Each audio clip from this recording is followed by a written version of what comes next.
brought you by Silver Pumps and Motors. Top quality और consistent performance के लिए सिर्फ सिल्वर पंप्स नाम याद रखना।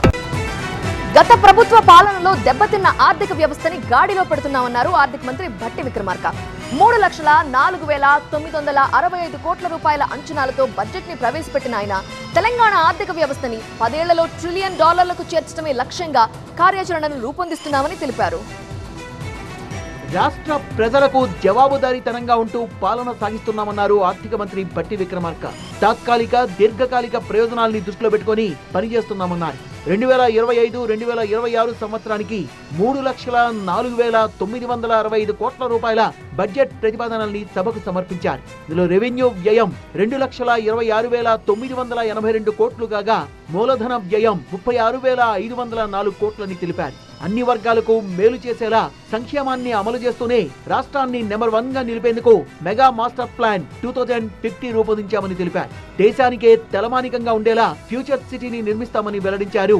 అభివృద్ధి సంక్షేమానికి తగినంత నిధుల్ని బడ్జెట్ లో కేటాయిస్తున్నామన్నారు భట్టి విక్రమార్క.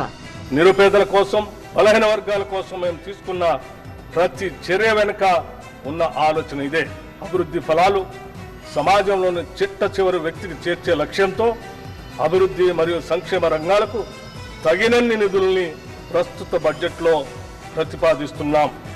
కీలకమైన విద్యారంగానికి 23,108 కోట్లు, పంచాయతీరాజ్ శాఖకు 31,605 కోట్లు, ఎస్సీ సంక్షేమానికి 40,232 కోట్లు, ఎస్టీ సంక్షేమానికి 17,169 కోట్లు, బీసీ సంక్షేమానికి 11,405 కోట్లు, విద్యుత్ రంగానికి 21,221 కోట్లు, వైద్య రంగానికి 12,393 కోట్ల రూపాయలని కేటాయించారు.